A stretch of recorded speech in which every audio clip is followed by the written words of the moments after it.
അതുകൊണ്ട് ഇന്നലിൽ മാലിൽ അററാറ, സമ്പത്തിനൊരു വല്ലാത്ത ബുദ്ധിമുട്ടുണ്ട്, ഉപദ്രവമുണ്ട്. കളറാറത്തിൽ ഖംരി, അത് കള്ളിന്റെ ഉപദ്രവം പോലെയാണ്. കള്ളു മനുഷ്യന്റെ തലച്ചോറിനെ ബാധിക്കുന്ന പോലെ സമ്പത്ത് മനുഷ്യനെ കീഴ്പ്പെടുത്തുന്നതാണ്. നിങ്ങൾക്കറിയോ, മുസ്ലിം സമുദായം ഇറാഖ് എന്ന് പറയുന്ന രാജ്യത്തെ ജയിച്ച് കീഴടക്കിയിട്ട് സമ്പത്തും ആഭരണങ്ങളുമെല്ലാം വാരി വെച്ചിരിക്കുമ്പോ ഉമർ ഇബ്നുൽ ഖത്താബ് റളിയല്ലാഹു അൻഹുവിന്റെ കാലഘട്ടമാണ്. യുദ്ധം ചെയ്ത് പരിപൂർണമായ വിജയം. ഇറാഖ് എന്ന് പറയുന്ന രാജ്യത്തെ കീഴ്പ്പെടുത്തി.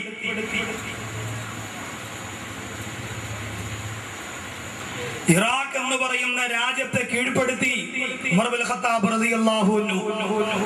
എന്നിട്ടോ ആ വലിയ രാജ്യത്തിന്റെ കീഴ്പ്പെടുത്തിയതിന് പകരം കിട്ടിയ ആഭരണങ്ങള്, സ്വത്തുവകകളെല്ലാം കൂട്ടിവെച്ചുകൊണ്ട് ഉമർ ഇബ്നുൽ ഖത്താബ് റളിയല്ലാഹു അൻഹു പൊട്ടിക്കരയുകയാണ്. കരഞ്ഞുകൊണ്ടിരിക്കുന്ന ഉമർ റളിയല്ലാഹു അൻഹുവിനോട് പ്രിയപ്പെട്ട അണികളെ ചോദിച്ചു, എന്തിനാണ് പ്രിയപ്പെട്ടവരെ അവിടെ നിന്ന് കരയുന്നത്? സന്തോഷിക്കേണ്ട ദിവസമല്ലേ? ഒരുപാട് സ്വത്ത് കിട്ടിയില്ലേ? ഒരുപാട് ആഭരണങ്ങൾ കിട്ടിയില്ലേ? ഇറാഖ് എന്ന് പറയുന്ന രാജ്യത്തെ തോൽപ്പിക്കാൻ കഴിഞ്ഞില്ലേ? ഈ സമുദായത്തെ തിരിച്ചു പിടിക്കാൻ കഴിഞ്ഞില്ലേ? അതുകൊണ്ട് അവിടെ എന്തിനാ കരയുന്നത്? സന്തോഷിച്ചു കൊള്ളുക എന്ന് പറഞ്ഞപ്പോ ഉമർ ഇബ്നുൽ ഖത്താബ് റളിയല്ലാഹു അൻഹു പറഞ്ഞതെന്തെന്നറിയോ? സമയത്ത് റസൂലുള്ളാഹി സ്വല്ലല്ലാഹു അലൈഹി വസല്ലം യഖൂലു, അല്ലാഹുവിന്റെ റസൂൽ പറയുന്നതായി ഞാൻ കേട്ടതാ, ലാ തഫ്തഹു ദുനിയാ അലാ അഹദ് ഇല്ലാ ലഖിയല്ലാഹു അസ്സ വജല്ല ബൈനഹുൽ അദാവത വൽ ബഗ്ളാ ഇലാ യൗമിൽ ഖിയാമ. അല്ലാഹു ഒരാൾക്ക് ദുനിയാവിന്റെ സുഖവും സ്വത്തും ആഭരണങ്ങളും ആഡംബരങ്ങളും സ്വത്തുക്കളും അല്ലാഹു തുറന്നു കൊടുത്താൽ, അല്ലാഹു പണവും സമ്പാദ്യവും എല്ലാം ഇങ്ങനെ തുറന്നു കൊടുത്താൽ, അല്ലാഹുവിന്റെ ഹബീബായ പ്രവാചകൻ പറഞ്ഞുവത്രേ, ഖിയാമത്ത് നാൾ വരെ അവർക്ക് പരസ്പരം ശത്രുതയുണ്ടാക്കാം. ആ പണം ഒരു കാരണമാണെന്ന് അല്ലാഹുവിന്റെ റസൂൽ പറഞ്ഞത് നിങ്ങൾ കേട്ടിട്ടില്ലേ? ഉമർ റളിയല്ലാഹു അൻഹു പറയുകയാ, ഞാൻ പേടിച്ചു പോകുന്നു, ഞാൻ അത്ഭുതപ്പെട്ടു പോകുന്നു. ഈ ആഭരണത്തിന്റെ പേരില്, ഈ പണത്തിന്റെ പേരില് അല്ലാഹു പടച്ച തമ്പുരാ നമുക്കിടയിൽ ശത്രുത തന്നാലോ, നമുക്കിടയിൽ അല്ലാഹു വെറുപ്പ് തന്നാലോ, നമുക്കിടയിൽ അല്ലാഹു തർക്കം തന്നാലോ ഞാൻ പേടിച്ചു പോകുന്നു എന്ന് ഉമർ ഇബ്നുൽ ഖത്താബ് റളിയല്ലാഹു അൻഹു പറയാം. കാരണം ഇന്ന് നമ്മുടെ നാട്ടിൽ അസൂയയും വഴക്കും ബഹളവും ഉണ്ടാകുന്നത് എങ്ങനെയാ? പരസ്പരം ഒരു സഹോദരൻ വീട് വെച്ചു, അവനേക്കാൾ വലിയ വീട് ഇക്ക വെച്ചാൽ ഇക്കയോട് അനുജൻ ഉടക്കും, പാല് കാച്ചിന് പോവില്ല, വീട് താമസമാകുന്നതിന് പോവില്ല. എന്തുകൊണ്ടാണ്? പണം അധികരിച്ചതുകൊണ്ട്, സ്വത്ത് അധികരിച്ചതുകൊണ്ട്, സ്വത്ത് വകകൾ അധികമായതുകൊണ്ട്. പ്രിയമുള്ള സഹോദര, അവനെ കൊണ്ടൊരിക്കലും സാധിക്കൂല. അവന്റെ ജീവിതത്തിൽ അല്ലാഹു പടച്ച തമ്പുരാൻ കൊടുത്ത പണം അധികരിച്ചതിന്റെ പേരില് പരസ്പരം കൂടപ്പുറപ്പുകൾ തമ്മില് അസൂയ വെച്ചുകൊണ്ട് അക്രമം പുലർത്തിയിട്ട് എന്തിനേറെ കൂട്ടുകാരന്റെ കഴുത്തറുക്കാൻ വരെ, സഹോദരിയുടെ കല്യാണത്തിന്റെ പ്രിയപ്പെട്ട പെങ്ങളുടെ കഴുത്തറുത്തിട്ട് താലിച്ചരട് പൊട്ടിച്ചു കൊണ്ടുപോര കൂടപ്പുറപ്പിന്റെ കരപത്രത്തിലൂടെ വായിച്ച പ്രിയപ്പെട്ട സഹോദര, സ്വത്തെഴുതി കൊടുക്കൂലെന്ന് പറഞ്ഞ പ്രിയപ്പെട്ട അച്ഛന്റെ ശരീരത്തിലൂടെ കാർച്ചട്ടിൽ കിടന്ന വാഹനം കയറ്റിയിറക്കി പോരെ പൊന്നുമക്കളുടെ കാലഘട്ടമാണ്. അതുകൊണ്ട് സൂക്ഷിക്കണേ. ഇന്നലെ കൊല്ലി ഉമ്മത്തിന് ഫിത്ന വഫിത്നതു ഉമ്മത്തി അൽമാൽ. എല്ലാ സമുദായത്തിനും അല്ലാഹു ഫിത്ന കൊടുത്തിട്ടുണ്ട്, പരീക്ഷണം കൊടുത്തിട്ടുണ്ട്. എന്റെ സമുദായത്തിന് അല്ലാഹു കൊടുത്ത പരീക്ഷണം അത് സമ്പത്താണെന്ന് നബിയുനാ മുഹമ്മദ് മുസ്തഫ സല്ലല്ലാഹു അലൈഹി വസല്ലമ തങ്ങൾ പരിചയപ്പെടുത്തുമ്പോ എന്റെ പ്രിയമുള്ള സഹോദര, ഉമർ ഇബ്നുൽ ഖത്താബ് റളിയല്ലാഹു അൻഹു മുമ്പ് ഭാര്യക്കൂട്ടി വെച്ചിരിക്കുന്ന അനേകായിരം സമ്പത്ത് കണ്ടുകൊണ്ട്, ആഭരണം കണ്ടുകൊണ്ട് കണ്ണുനീരോടെ പറയുന്ന സഹാബ, ഈ സമ്പത്ത് നോക്കിയിട്ടാണ് അല്ലാഹുവിന്റെ റസൂൽ പറഞ്ഞത്, നിങ്ങൾക്ക് ഇടയിൽ പരസ്പരം തർക്കമുണ്ടാക്കാൻ, പരസ്പരം ലഹളയുണ്ടാക്കാൻ, പരസ്പരം കോപമുണ്ടാക്കാൻ, പരസ്പരം അടിയുണ്ടാക്കാൻ, പരസ്പരം ബഹളമുണ്ടാക്കാൻ ഓ സമ്പത്തൊരു കാരണമാകുന്നു എന്ന് അല്ലാഹുവിന്റെ റസൂൽ പറഞ്ഞത് ഓർത്തുകൊണ്ട് ഉമർ ഇബ്നുൽ ഖത്താബ് റളിയല്ലാഹു അൻഹു പൊട്ടിക്കരഞ്ഞു പോരെങ്കിലും എന്റെ പ്രിയമുള്ളവരെ, ഹറാമായ രീതിയിലൂടെയുള്ള പണം സമ്പാദിച്ചാൽ അത് മനുഷ്യനെ നശിപ്പിക്കുമെന്നതിൽ യാതൊരുവിധ സംശയവുമില്ല. അല്ലാഹുവിന്റെ റസൂല് പറയുന്നു മനിസ്തറ സൗബം ബി അശറത്തി ദറാഹിമ, ഒരാൾ ഒരു വസ്തു വാങ്ങിച്ചു, ഒരു വസ്ത്രം വാങ്ങിച്ചു, ബി അശറത്തി ദറാഹിമ, 10 ദിർഹമിന് പകരം. ഒരു ഷാള് വാങ്ങി, ഒരു ഷർട്ട് വാങ്ങി, ഒരു മുണ്ട് വാങ്ങി, പെരുന്നാളിന് ഇടാൻ വേണ്ടി കടയിൽ പോയി വാങ്ങിയത്. അല്ലാഹുവിന്റെ റസൂല് പറയുന്നു വഫീഹി ദിർഹമുൻ ഹറാം, അതിൽ 1 ദിർഹം ഹറാമാണ്. 50 രൂപയ്ക്ക് വാങ്ങിയ സാധനം, 500 രൂപയ്ക്ക് വാങ്ങിയ സാധനം, 100 രൂപ ഹറാമാണ്. 400 രൂപ അവൻ ഹലാലായി കഷ്ടപ്പെട്ടുണ്ടാക്കിയതാ. പക്ഷെ 100 രൂപ ഒരു സഹോദരന്റെ നിന്ന് വഞ്ചിച്ച് കച്ചവടം ചെയ്തുണ്ടാക്കിയതാ. ഈ 500 രൂപയ്ക്ക് അവൻ ഡ്രസ്സ് വാങ്ങി ധരിച്ചുകൊണ്ട് പെരുന്നാൾ നിസ്കാരത്തിന് പള്ളി വന്നു. വെള്ളിയാഴ്ച പള്ളി വന്ന് നിസ്കരിക്കാൻ വേണ്ടി വന്നു നിന്നാൽ അല്ലാഹുവിന്റെ റസൂല് പറയുകയാണ് ലം യഖ്ബലുല്ലാഹു ലഹു സ്വലാത്താ, ആ വസ്ത്രം ധരിച്ചുകൊണ്ട് അവൻ നിസ്കരിക്കുന്ന ഒരു നിസ്കാരം പോലും അല്ലാഹു സ്വീകരിക്കൂല. ഹറാമായ 1 ദിർഹമേ അതിലുള്ളൂ, ബാക്കിയൊക്കെ ഹലാലായ കാശ്. എന്നാലും അതുകൊണ്ട് ധരിച്ച വസ്ത്രത്തിൽ ധരിച്ച നിസ്കാരം അല്ലാഹു സ്വീകരിക്കൂല.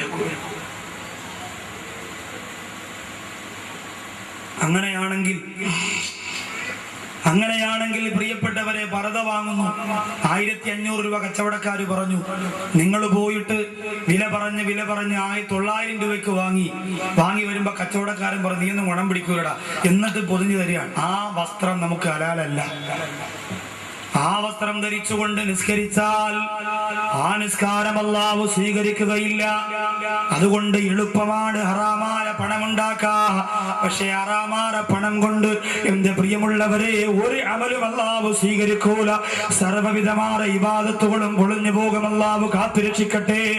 ബഹുമാനപ്പെട്ട സഅദ് റളിയല്ലാഹു അൻഹു പ്രവാചകന്റെ മുമ്പ് വന്നുകൊണ്ട് പറഞ്ഞു, യാ റസൂലല്ലാഹ് ഉദ്ഉല്ലാഹ ഉദ്ഉല്ലാഹ യജഅലനി മുസ്തജാബ ദഅവാ, ദുആ സ്വീകരിക്കപ്പെടുന്ന ഒരാളായി എനിക്ക് മാറണം. അതിനുവേണ്ടി അല്ലാഹുവിന്റെ റസൂൽ അവിടെ നിന്ന് ദുആ ചെയ്യാം. എപ്പോഴും ദുആ ചെയ്താലും ആ ദുആ അല്ലാഹ് സ്വീകരിക്കണം. അങ്ങനെയുള്ള ഒരാളാവാൻ വേണ്ടി നബി അവിടെ നിന്ന് ദുആ ചെയ്യണം. എന്തിനാ അങ്ങനെ പറഞ്ഞത്? ദുആ സ്വീകരിക്കുന്ന ആളാണ് ഞാനെന്ന് പറഞ്ഞുകൊണ്ട് പിറ്റേന്ന് ജനങ്ങളുടെ ഇടയിൽ അറിയപ്പെട്ട ആളാവാനല്ല. സഅദ് റളിയല്ലാഹു അൻഹുവിനോട് അല്ലാഹുവിനോട് ചോദിക്കാൻ ഒരുപാട് കാര്യങ്ങളുണ്ട്. അതുകൊണ്ട് കണ്ണുനീരോടെ പ്രവാചകനോട് പറഞ്ഞു, അയ്യജഅലനി മുസ്തജാബ ദഅവാ, അല്ലാഹു ദുആ സ്വീകരിക്കപ്പെടുന്ന ആളായി മാറാൻ അവിടം എനിക്ക് വേണ്ടി ദുആ ചെയ്യണമെന്ന് പറഞ്ഞപ്പോ അല്ലാഹുവിന്റെ റസൂല് പറഞ്ഞ ഒരേ ഒരു നിബന്ധന എന്തെന്നറിയോ? എംഎസിന്റെ പരിപാടിക്ക് വന്നിരിക്കുന്ന പ്രിയപ്പെട്ടവരെ, നിങ്ങൾ ചെയ്യുന്ന ദുആ അല്ലാഹു സ്വീകരിക്കാൻ, ഉസ്താദ് ബാക്കവി ചെയ്യുന്ന ദുആ അല്ലാഹു സ്വീകരിക്കാൻ, ഹുസൈൻ ഫാദിൽ ചെയ്യുന്ന ദുആ അല്ലാഹു സ്വീകരിക്കാൻ, ഞാനും നിങ്ങളും വീട്ടിന്റെ അകത്ത് പോയി നിസ്കരിച്ചിട്ട് നിസ്കാരം കഴിഞ്ഞ് മുസല്ലയിലിരുന്ന് പൊട്ടിക്കരഞ്ഞുകൊണ്ട് അല്ലാഹു പടച്ചതമ്പുരാനോട് കണ്ണുനീരോടെ കൈ ഉയർത്തിയിട്ട് ചെയ്യുന്ന ദുആ അല്ലാഹു സ്വീകരിക്കാൻ ഒരൊറ്റ നിബന്ധനയാണ് അല്ലാഹുവിന്റെ റസൂൽ പറഞ്ഞു കൊടുത്തത്. അത്തിബ് മത്അമക, എന്റെ സഅദേ, നിന്റെ ഭക്ഷണം നീ നന്നാക്കുക. ഭക്ഷണം നീ നന്നാക്കുക. നമ്മൾ ഭക്ഷണം നന്നാക്കുന്നല്ലോ. തവാഫ് ചെയ്യണ കോഴി കഴിക്കാത്ത ചെറുപ്പക്കാരുണ്ടോ? തവാഫ് ചെയ്യണ കോഴി എന്ന് പറഞ്ഞാൽ കമ്പിയിൽ ഇങ്ങനെ കറങ്ങിക്കൊണ്ടിരിക്കണ കോഴി. ഉമ്മാമാർക്ക് വരെ അത് മതിയല്ലോ. നമ്മളിന്ന് ഏറ്റവും അധികം ഇപ്പൊ ഗൾഫിൽ പോയിട്ട് ആദ്യമായിട്ട് ഷവർമ കഴിച്ച ഒരു കൂട്ടുകാരൻ പറഞ്ഞു വന്നാ, കഴിച്ചു തീർന്നപ്പോ മറ്റൊരു ചോദിച്ചു എങ്ങനെ ഉണ്ടായിരുന്നാ? കുഴപ്പമൊന്നുമില്ല, പക്ഷേ ആ പേപ്പർ തിന്നാൻ മാത്രം ഇച്ചിരി ബുദ്ധിമുട്ടുണ്ടായിരുന്നു.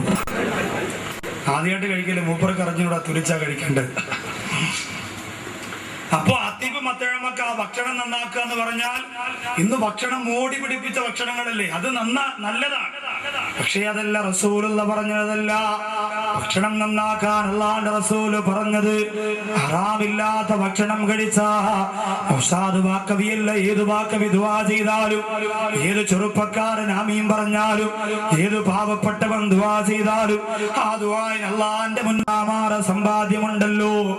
1 രൂപ പോലും നമ്മുടെ ഭക്ഷണത്തിൽ കലർന്നു പോയിട്ടുണ്ടെങ്കിൽ നമ്മുടെ ദുആ അല്ലാഹു സ്വീകരിക്കൂല. എന്തുമാത്രം ദുആ നമ്മൾ പൊട്ടിക്കരഞ്ഞുകൊണ്ട് ചെയ്യുന്നു. അല്ലാഹുവേ, ഓച്ചിറയിലെ എംഎസിന്റെ അൻസാറുൽ മുസ്ലിമീന്റെ പാവപ്പെട്ട മക്കള് സംഘടിപ്പിച്ച ഈ അനുഗ്രഹീതമായ പരിപാടിക്ക് നിറഞ്ഞു കവിഞ്ഞ പാവപ്പെട്ട ചെറുപ്പക്കാരന്റെ മനസ്സിന്റെ നന്മ കൊണ്ട്, അവര് ചെല്ലുന്ന സലാത്തിന്റെ പവർ കൊണ്ട്, അവര് നിറകണ്ണുകളോടെ പറയുന്ന ആമീന്റെ പുരുഷ കൊണ്ട് ഈ ദുആ നീ സ്വീകരിക്കണേ അല്ലാഹ്, ഈ ദുആ നീ സ്വീകരിക്കണേ റബ്ബേ. അല്ലാഹുവിന്റെ ഹബീബായ പ്രവാചകർ സല്ലല്ലാഹു അലൈഹി വസല്ലമ തങ്ങൾ ഉഹദ് യുദ്ധത്തിന്റെ രണാകടത്തിൽ കണ്ണുനീരോടെ സഹാബത്തിന് പറഞ്ഞു കൊടുത്ത ഒരു രംഗമുണ്ടല്ലോ. ബഹുമാനപ്പെട്ട മുസ്അബ് ബിൻ ഉമൈർ റളിയല്ലാഹു അൻഹു, എനിക്ക് അല്ലാഹു പണം തന്നതുപോലെയല്ല, ഓച്ചറയിലുള്ള നിങ്ങൾക്ക് അല്ലാഹു പണം തന്നതുപോലെയല്ല, ഒരുപാട് സമ്പാദ്യം അല്ലാഹു കൊടുത്തുപോയ മഹാനാണ്. ഏറ്റവും വില കൂടിയ വസ്ത്രമാണ് മിസ്അബ് ധരിച്ചിരുന്നത്, ഏറ്റവും വിലപിടിപ്പുള്ള സുഗന്ധമാണ് മിസ്അബ് പൂശിയിരുന്നത്, ഏറ്റവും സുഭിക്ഷമായ ഭക്ഷണമാണ് മിസ്അബ് കഴിച്ചിരുന്നത്. ആ ബഹുമാനപ്പെട്ട മിസ്അബ് ബിൻ ഉമൈർ റളിയല്ലാഹു അൻഹു ഉഹദ് യുദ്ധത്തിന്റെ രണാകടത്തിൽ ശരീരത്തിന്റെ ഓരോ ഭാഗങ്ങൾ ഛിന്ന ഭിന്നമായി ചിതറിക്കിടക്കുമ്പോ ലോകത്തിന്റെ നായകൻ മണിദീപം നബി മുഹമ്മദ് മുസ്തഫ സല്ലല്ലാഹു അലൈഹി വസല്ലമ തങ്ങൾ മിസ്അബ് ബിൻ ഉമൈർ റളിയല്ലാഹു അൻഹുവിന്റെ ശരീരം നോക്കിയിട്ട് പറഞ്ഞ വാക്ക്, അൻസാർ മുസ്ലിമീന്റെ പരിപാടിക്ക് വന്ന പാവപ്പെട്ട പോക്കറ്റിന്റെ അകത്ത് 1000 നോട്ടിരിക്കുന്ന ചെറുപ്പക്കാര് പഠിക്കണേ, വില കൂടിയ വാഹനത്തിന്റെ അകത്ത് സഞ്ചരിക്കാൻ അല്ലാഹു ഭാഗ്യം തന്ന ഈ നാട്ടിലുള്ള ചെറുപ്പക്കാര് പഠിക്കണേ, വീട്ടിന്റെ അകത്ത് സുഭിക്ഷമായ ഭക്ഷണം ഒരുക്കിയിട്ട് കാത്തിരിക്കുന്ന ഭാര്യയെ തന്ന എന്റെ പ്രിയപ്പെട്ട സഹോദരങ്ങൾ പഠിക്കണേ. അല്ലാഹുവിന്റെ റസൂൽ ഉഹദ് യുദ്ധത്തിന്റെ രണാകടത്തിൽ രക്തത്തിൽ കുളിച്ച് ചിതറിക്കിടക്കുന്ന മിസ്അബ് ബിൻ ഉമൈർ റളിയല്ലാഹു അൻഹുവിന്റെ ശരീരം നോക്കിയിട്ട് കണ്ണുനീരോടെ പറയുകയാ, ലഖദ് റഅയ്തു ബിമക്ക, മിസ്അബേ നിന്നെ ഞാൻ മക്കയിൽ വെച്ച് കണ്ടിട്ടുണ്ടല്ലോ. അല്ലാഹുവിന്റെ റസൂൽ പറയുന്നതെന്താ, വമാ ബിഹാ അറഖുല്ലാ, നീ ധരിക്കുന്ന പോലെ മിനുസമുള്ള വസ്ത്രം ധരിച്ച ഒരാളെ പോലും ഞാൻ കണ്ടിട്ടില്ല മിസ്അബേ. അല്ലാഹുവിന്റെ റസൂലാ പറയുന്നത്, മിസ്അബേ നീ ധരിച്ചതുപോലെ തിളങ്ങുന്ന വസ്ത്രം ധരിച്ച ഒരാളെയും ഞാൻ മക്കയിൽ കണ്ടിട്ടില്ല. വലാ അഹ്സനു ലിംബത്തൻ മിൻക, നിന്നെക്കാളും നല്ല ഭംഗിയുള്ള മുടിയുടെ കൊഴുപ്പുള്ള ഒരാളെയും ഞാൻ കണ്ടിട്ടില്ല. ഏറ്റവും നല്ല ഭക്ഷണം കഴിച്ച നിന്നെ പോലെ ഒരാളെ കണ്ടിട്ടില്ല മിസ്അബേ. നിന്നെ പോലെ വസ്ത്രം ധരിച്ച ഒരാളെ കണ്ടിട്ടില്ല മിസ്അബേ. നിന്നെ പോലെ ഭംഗിയുണ്ടായിരുന്ന ഒരാളെ കണ്ടിട്ടില്ല മിസ്അബേ. എന്നിട്ട് അല്ലാഹുവിന്റെ റസൂൽ പറയുന്നു, ആ മിസ്അബായ നീയാണോ ഇന്ന് തുന്നിപ്പിടിപ്പിക്കപ്പെട്ട വസ്ത്രം ധരിച്ചുകൊണ്ട് ഇസ്ലാമിന് വേണ്ടി പട്ടിണി കിടന്നുകൊണ്ട് ഉഹദ് യുദ്ധത്തിന്റെ രണാകണത്തിൽ അല്ലാഹുവിന്റെ ദീനിന് വേണ്ടി ശരീരം കൊടുത്തത് മിസ്അബേ. ഏറ്റവും വില കൂടിയ വസ്ത്രം ധരിച്ച മിസ്അബേ, ഏറ്റവും വില കൂടിയ ഭക്ഷണം കഴിച്ച മിസ്അബേ, ഏറ്റവും വില കൂടിയ സുഗന്ധം പുരട്ടിയ മിസ്അബേ, മുടി ജട പിടിച്ചതുപോലെ തുന്നിപ്പിടിപ്പിക്കപ്പെട്ട വസ്ത്രവും ധരിച്ചുകൊണ്ട് അല്ലാഹു പടച്ചതമ്പുരാന് വേണ്ടി ഉഹദ് യുദ്ധത്തിന്റെ രണാകണത്തിൽ ശരീരങ്ങളെ കഷ്ടിക്കപ്പെട്ട ആ മിസ്അബാണോ നീ എന്ന് ചോദിച്ചുകൊണ്ട് ലോകത്തിന്റെ മാണിക്യമുത്ത് പൊട്ടിക്കരഞ്ഞു പോയെന്ന് ചരിത്രം പറയുമ്പോ, അല്ലാഹു പണം തന്നത് മനഃപൂർവ്വമാണ്. ഓച്ചറയിലുള്ള എന്റെ പ്രിയപ്പെട്ട സഹോദരാ, അറിയാതെ തന്നുപോയതല്ല. നിനക്ക് അല്ലാഹു പണം തന്നത് മനഃപൂർവ്വമാണ്. നിനക്ക് അല്ലാഹു 10,000 തന്നത്, 10 ലക്ഷം തന്നത്, നിന്റെ ഭാര്യക്ക് കഴുത്തിലും കൈകാലുകളിലും അല്ലാഹു ലക്ഷക്കണക്കായി രൂപയുടെ ആഭരണം തന്നത് അല്ലാഹു പടച്ചതമ്പുരാ മനഃപൂർവ്വം തന്നതാ. എന്തിനെന്നറിയുമോ? നീ അതെങ്ങനെ ചിലവഴിക്കുന്നു, നീ അതെങ്ങനെ സ്വീകരിക്കുന്നു എന്ന് അറിയാൻ വേണ്ടിയിട്ടാണ്. ചില ആൾക്കാർ പറയും, ഉസ്താദേ നമ്മൾ ഹറാമിലൂടെയാണ് സമ്പാദിക്കുന്നതെങ്കിലും കുറെയൊക്കെ നമ്മൾ സ്വതക്ക ചെയ്യുന്നുണ്ട്. ഞാനിപ്പോ നിങ്ങൾക്കറിയാലോ, നിങ്ങൾ കഴിഞ്ഞ വർഷം അവിടെ കരുനാഗപ്പള്ളി പ്രസംഗിക്കാൻ വന്നപ്പോൾ 10,000 രൂപ ഞാനാ കൊടുത്തത്. പക്ഷെ ഞാൻ അവിടുത്തെ പലിശക്കാരനാണ്. എനിക്കതിൽ നിന്ന് ഒഴിവാകാൻ പറ്റൂല ഉസ്താദേ. അതുകൊണ്ട് യത്തീംഖാനയ്ക്ക് 10,000 രൂപ കൊടുത്തത് കൊണ്ട് അല്ല എനിക്ക് പുറത്തു തരൂലേ എന്ന് സമാധാനിക്കുന്ന ചില സഹോദരങ്ങൾ, ഭാര്യമാര് പോലും ഗൾഫിൽ കഴിയുന്ന ഭർത്താക്കന്മാരോട് പറയൂലേ, ഏതെങ്കിലും ഒരു അറബിയെ കൊണ്ട് യത്തീംഖാനാക്കിയിട്ട് ഉള്ളതെല്ലാം അവിടെ ഭാര്യ എടുത്തുകൊണ്ട് വരിയും വെച്ചാ നമുക്ക് പള്ളി ദുആ ചെയ്യാൻ പൈസ കൊടുത്ത് കരഞ്ഞുകൊണ്ട് ഖത്തീബ് ദുആ ചെയ്യുമ്പോൾ അതൊക്കെ അല്ല പുറത്തു തരും എന്ന് പറഞ്ഞുകൊണ്ട് ഭൗതികതയോട് താല്പര്യമുള്ള ചില സഹോദരിമാര് പറയുമ്പോ, വിദേശ രാജ്യത്ത് കിടന്ന് കഷ്ടപ്പെടുന്ന പാവപ്പെട്ട ഗൾഫുകാര് അതുപോലെ ഹറാമ് ചെയ്തുകൊണ്ടല്ല പുറത്തു തരുമെന്ന് ചിന്തിച്ച അല്ലാഹുവിന്റെ റസൂല് പറയുകയാ, പാപത്തിലൂടെ ആരെങ്കിലും പണമുണ്ടാക്കിയ, പലിശയിലൂടെ, ഹറാമിലൂടെ, വഞ്ചനയിലൂടെ, ചതിയിലൂടെ, കള്ളത്തിലൂടെ, മോഷണത്തിലൂടെ, അക്രമത്തിലൂടെ, അനാചാരത്തിലൂടെ ആരെങ്കിലും പണമുണ്ടാക്കിയ, ആ പണം കൊണ്ട് അവൻ കുടുംബബന്ധം ചേർക്കുകയാണ്. ആ പണം ഉണ്ടാക്കിയിട്ട് വിദേശ രാജ്യത്ത് പോയി ഒരുപാട് പേരെ പറ്റിച്ച് വഞ്ചിച്ചും തട്ടിച്ചും പണം ഉണ്ടാക്കി. എന്നിട്ട് നാട്ടിൽ വന്നിട്ട് പിണങ്ങിയിരിക്കുന്ന സഹോദരിക്ക് 10,000 രൂപ. ആ സഹോദരി പറയും, എന്റെ ഇക്ക ഗൾഫിൽ പോയത് കൊണ്ടാണ് ഞാൻ രക്ഷപ്പെട്ടത്, അള്ളാഹു ഇനിയും സമ്പത്ത് കൊടുക്കട്ടെ. വീണ്ടും പോകും മോട്ടിക്കും, വീണ്ടും കൊണ്ടുവരും, ഇവർക്ക് കൊടുക്കും, വീണ്ടും പോകും മോട്ടിക്കും, കൊണ്ടുവരും, കൊടുക്കും. ഇങ്ങനെ കൊടുത്തുകൊണ്ടിരിക്കുന്നവർ നമ്മുടെ മനസ്സറിയുന്ന പ്രവാചകർ അല്ലാഹുവിന്റെ റസൂൽ പറയുകയാ, ഔ അൻഫഖഹു ഫീ സബീലില്ലാഹ്, ഒന്നെങ്കിൽ കുടുംബബന്ധം ചേർത്തു, അല്ലെങ്കിൽ പാവപ്പെട്ടവർക്ക് സ്വതക്ക കൊടുത്തു, അല്ലെങ്കിൽ അള്ളാന്റെ ദീനിന് വേണ്ടി സ്വതക്ക ചെയ്തു, ഇല്ലെങ്കിൽ അള്ളാന്റെ ദീനിന് വേണ്ടി സ്വതക്ക ചെയ്തു.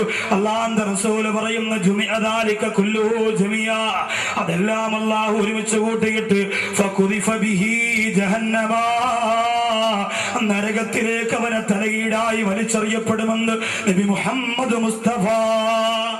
ഹറാമായ പണമുണ്ട്, തീങ്ങാനൊക്കെ ഞാൻ കൊടുത്തു, പാവപ്പെട്ടവർക്ക് കൊടുത്തു എന്ന് പറയുമ്പോ അള്ളാഹു ഹറാമായ പണത്തിന് എനിക്ക് വിട്ടുവീഴ്ച തരുമെന്ന് ചിന്തിക്കുന്ന സമ്പന്നവർഗമുണ്ടെങ്കിൽ പഠിച്ചോ, അള്ളാഹുവിന്റെ റസൂൽ പറയുന്നു ഖുദിഫ ബിഹി ജഹന്നം, അവൻ അള്ളാഹു നരകം ഒരല്പവും കുറച്ചു കൊടുക്കൂല, കാര്യമായിട്ട് തന്നെ നരകം കൊടുക്കും.